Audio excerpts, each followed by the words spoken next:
জানো কেয়া, তোমার একটা দিন না দেখলে আমার বুকের ভেতরটা কেমন জানি লাগে, হাহাকার লাগে, খালি খালি আমার লাগে। হাহাকার দূর করার ব্যবস্থা করতেছি।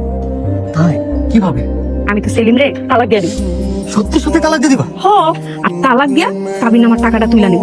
তারপর সেই টাকা দিয়ে তুমি আর আমি হানিমুনে যাবো। কি কও? আলোচনা করছো এখানে? তাহলে এইসব রঙ্গলীলা চলতেছে, তাই না? তুমি এখানে কি করতেছো? আমি আইছিলাম আমার মাইয়ারে দেখতে, দেখলাম মাইয়া ঘুমাইতেছে, কিন্তু মাইয়ার পাশে মা না থাইকা মা যে এখানে এসে রঙ্গলীলা করবো সেটা তো আমার জানা ছিল না। আরে ওই জানোস না কেয়া আমার বউ? হ্যাঁ, তোর সাহস তো কম না? দাঁড়া এখন। আমি কিন্তু তোমার নামে মামলা করবো। আরাম সাথী, পরকিয়া করস তুই আর মামলা দিবি আমার নামে? তুই দেখি কত মামলা দিতে পারস। তোর আমি অভিশাপ দিতেছি, এই যে আমার লোকে যে প্রতারণা করছস এটার শাস্তি তুই ভোগ করবি। ভাই, কোন একটা দেশ হইলেই চলবো, আমি শুধুমাত্র এই দেশ থেকে যাইতে চাই। এই দেশে আমার আর কোনো আশা নেই। টাকা কিন্তু লাগবে 6 লাখ। 100 টাকা আমি কই পাবো ভাই? আমি আপনার 3 লাখ টাকা দিব।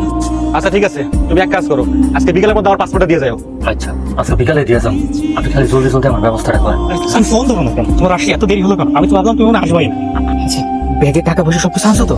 হ, সবকিছু ঠিকঠাক নিছি। আচ্ছা তুমি দাঁড়াও, আমি একটা সিজিটা দিই। তোমার ব্যাগটা আমার কাছে দাও।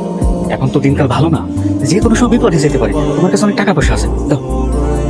হ, তুমি ঠিক কইছো। আপু, মেলা এখন যাবো দেখতেছি আপনি এখানে দাঁড়ায় আছেন, মানে জাকুর ভাইয়ের বই না? হ ভাই, আচ্ছা, আপনি কি একটা পোলা দেখছেন ইয়াং কইরা কাঁধে ব্যাগ আছিল? ও দেখলাম তো, এই একটু আগে হুন্ডা উঠে চলে গেল। কি কোন? বাবা আমাকে বাইর করে দিও না, আমি কই যাবো? আমার তো যাওয়ার কোনো জায়গা নাই। তুলাই যাবে আমি কি জানি? আরে খায়রা জুটকে তুলার মুষ্টি ধরে বের করে দে।